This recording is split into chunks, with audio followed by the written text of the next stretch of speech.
Right. That's better. Part 2. Okay.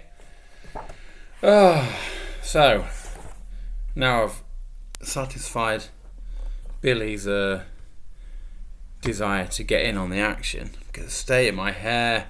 This lockdown thing needs sorting. That's better. So, going to do things properly now. But it's the weirdest on this day in history ever. Like, so weird. On this day in history, there's... I don't quite know how to explain it. There's this church in Germany on the Rhine, and all these people, for some strange reason, got together and danced before the altar of the Virgin Mary. But they kind of got a little bit taken over, and it sort of became one of these things where like a craze developed called choreomania, dance mania. Can you believe that? And this is where we get this idea of St. Vitus dance from. You know, if you like, you can't stop twitching, and your mum or dad says, you got St. Vitus dance. That's where it comes from. Because eventually, it's like, great, the church is thinking, oh, people are full of the passion of Christ or whatever. Then eventually they start thinking, oh, maybe it's like the devil has got hold of them and that they need exercising. But what makes me laugh is this. There were minor outbreaks over the next 200 years. Another mass occurrence in the 16th century, and the church has presumably finally admitted defeat. This is the best line ever. With the unstoppable march of the modern electro dance scene.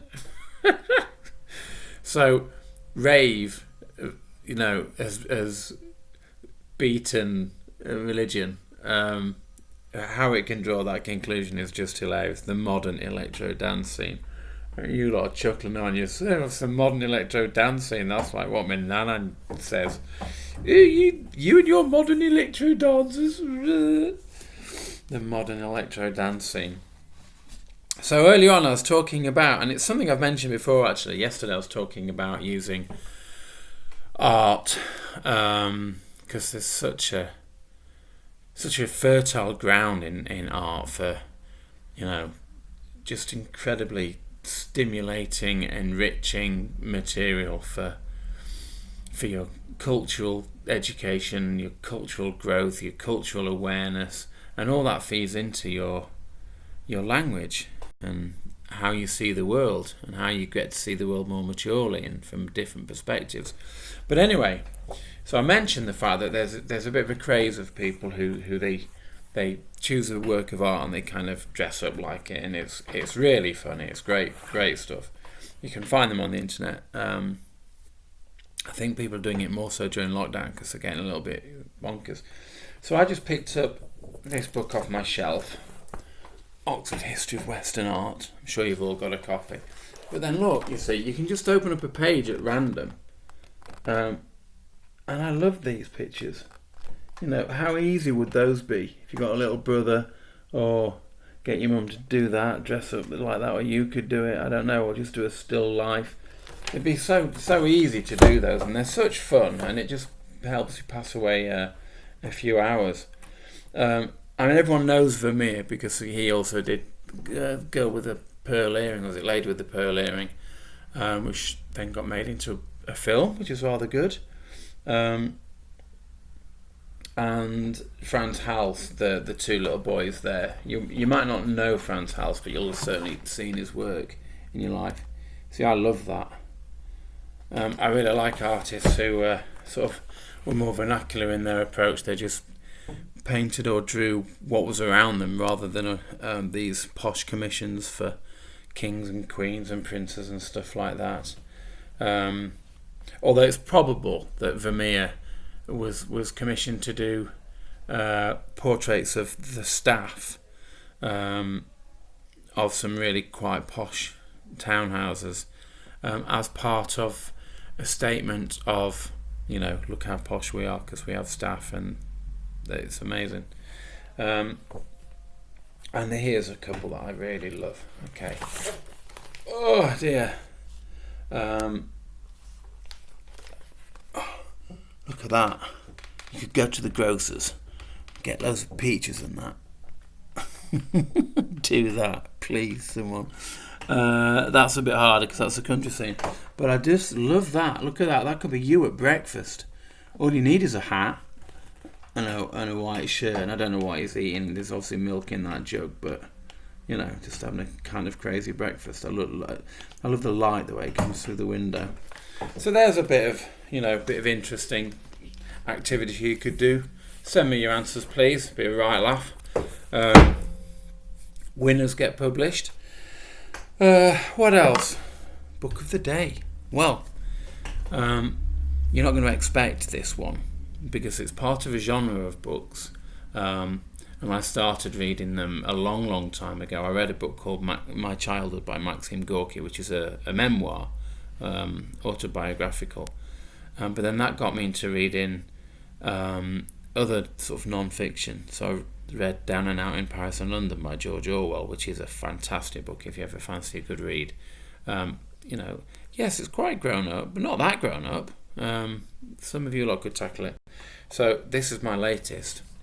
Now, when you think Dostoevsky, okay, you probably think Crime and Punishment, which is a tough book to get through.